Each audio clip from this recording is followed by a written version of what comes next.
Hello students, I hope you all are well. So today's subject is pathophysiology and topic is cell injury part 9. Cell injury part 9 में हमें पढ़ना है intracellular ऑक्यूमुलेशन. सो intracellular ऑक्यूमुलेशन के अंतर्गत हमें क्या क्या पढ़ना है? Fatty changes, proteins and carbohydrates. ठीक, तो लेट्स स्टार्ट. इंट्रासेलुलर ऑक्यूमुलेशन क्या होता है? Intracellular accumulation manifestation of metabolic derangement. ठीक है, इसमें क्या होता है? मेटाबॉलिक डीअरेंजमेंट का मैनिफेस्टेशन होता है. ठीक है, अक्यूमुलेशन में भी transient and reversible for permanent.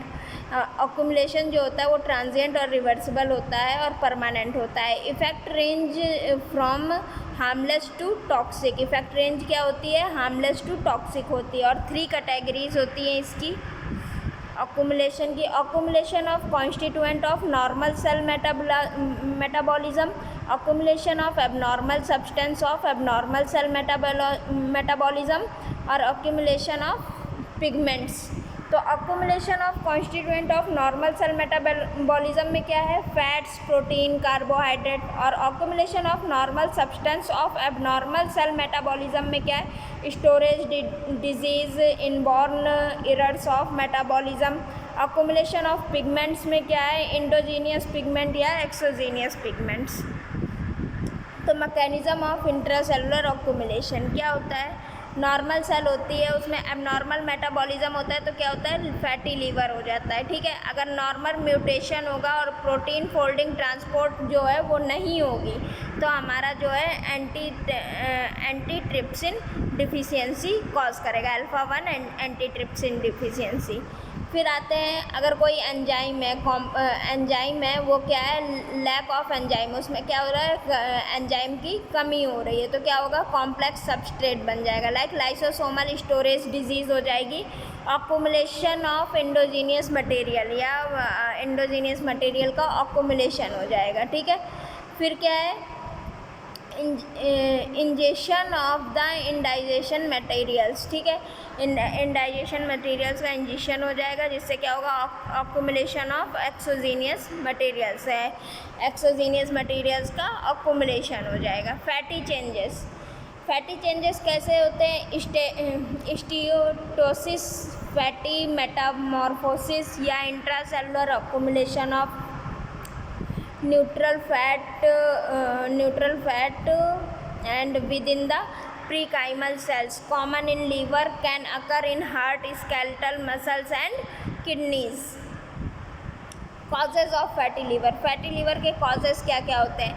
Alcohol abuse की वजह से, डायबिटीज़ मेलाइटिस की वजह से, ओबिसिटी की वजह से, प्रोटीन माल न्यूट्रिशन की वजह से, ड्रग्स की वजह से, टॉक्सिन्स की वजह से, एनॉक्सिया की वजह से, प्रेगनेंसी की वजह से. ठीक है, ये कॉजेज़ होते हैं फैटी लीवर के.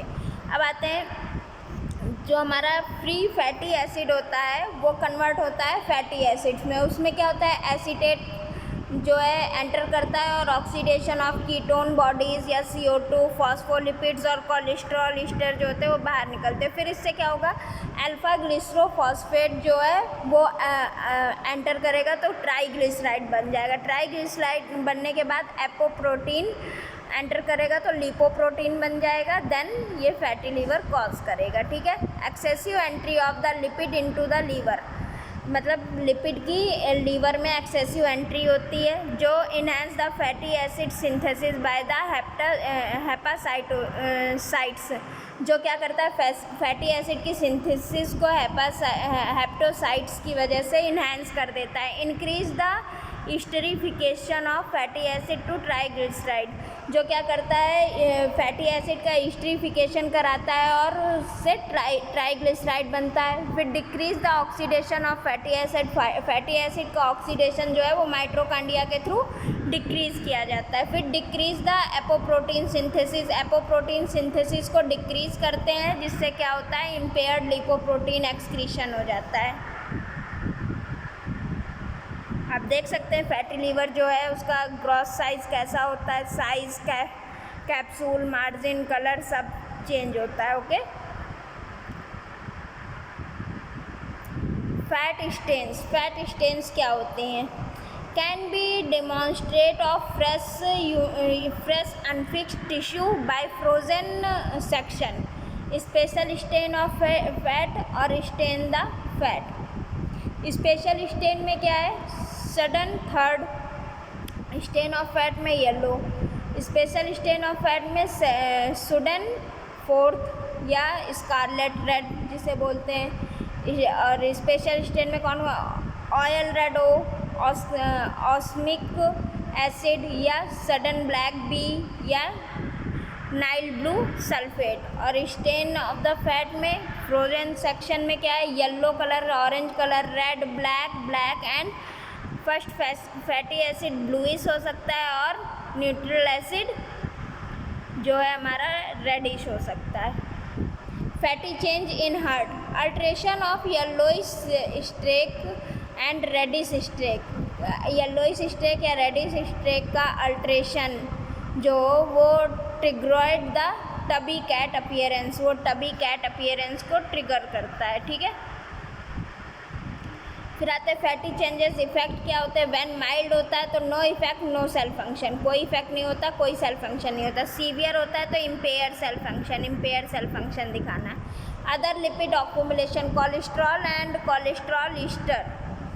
In atherosclerosis, cholesterol accumulates in the smooth muscles, can be macrophage in the intima of arteries।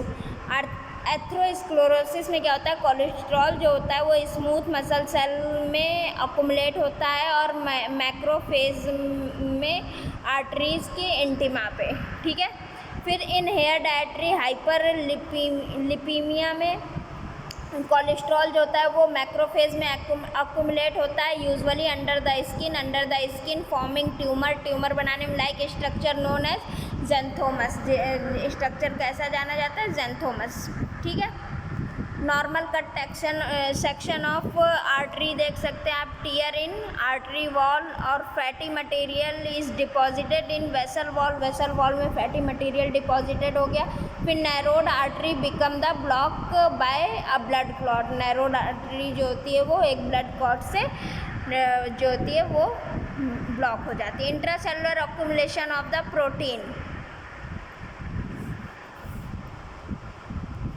Access exceeding capacity of cell to metabolize, ठीक है। इसमें क्या है, nephrotic syndrome defined a 24 hour urine protein less than 3.5 grams. इसमें क्या होगा, nephrotic syndrome होता है जो कि 24 आवर में यूरिन प्रोटीन जो होता है वो लेस देन 3.5 ग्राम्स होता है। या manifested as cytoplasmic protein droplets in renal tubular epithelium. Manifested cytoplasmic protein droplets जो होती हैं वो रीनल ट्यूबुलर एपिथेलियम में दिखाई देती है, ठीक है। Synthesis of secretion of excessive protein की सिंथेसिस और secretion. Monoclonal immunoglobulins in serum में मोनोक्लोनल इम्यूनोग्लोबुलिन्स और यूरिन में due to the bone marrow की वजह से containing the excess number of neoplastic plasma contain करता है, लाइक माइलोमा, ठीक है। Defect in protein folding and rendering them valuable and intracellular aggregation. In hereditary metabolic disease, ये in hereditary metabolic disease होती है। पिस genotype resulting in normal plasma level of alpha antitrypsin. इसमें क्या होता है, जो नॉर्मल प्लाज्मा लेवल होता है वो alpha 1 antitrypsin with accumulation of protein का अक्यूमुलेशन होता है इन हेप्टोसाइट्स में। Intracellular accumulation of primarily the epithelial cell is proximal convoluted tubules in the kidney and plasma cell. Primarily क्या होता है, एपिथेलियल सेल जो होती है वो ट्यूब्यूल्स ऑफ किडनी के ट्यूब्यूल्स और प्लाज्मा सेल में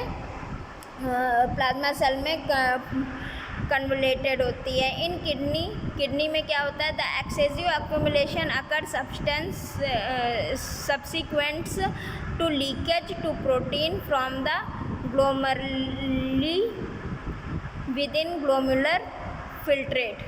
plasma cells, Russell bodies, alpha one antitrypsin deficiency या मोलरली बॉडी और अल्कोहलिक हाइलिन।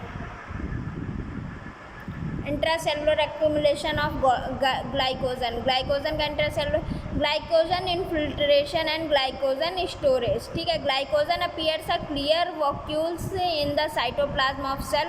ग्लाइकोजन जो है एक क्लियर वॉक्यूल्स अपीयर करता है सेल की साइटोप्लाज्म पे, हाइपरग्लाइसीमिया कॉज करता है। और epithelial cell is digital portion of proximal convoluted, epithelial cell जो है वो डिजिटल पोर्शन है प्रॉक्सिमल कन्वर्टेड का, प्रॉक्सिमल कन्वर्टेड ट्यूब्यूल का। और इन अ लूप ऑफ हेलिन इन द किडनी, और लूप किडनी में लूप ऑफ हेनली का। Leucocytes with inflamed in necrotic tissue, leucocyte जो है वो इन्फ्लाम्ड हो जाता है या नेक्रोटिक टिश्यू, लीवर और cardiac muscle fibres. So thank you.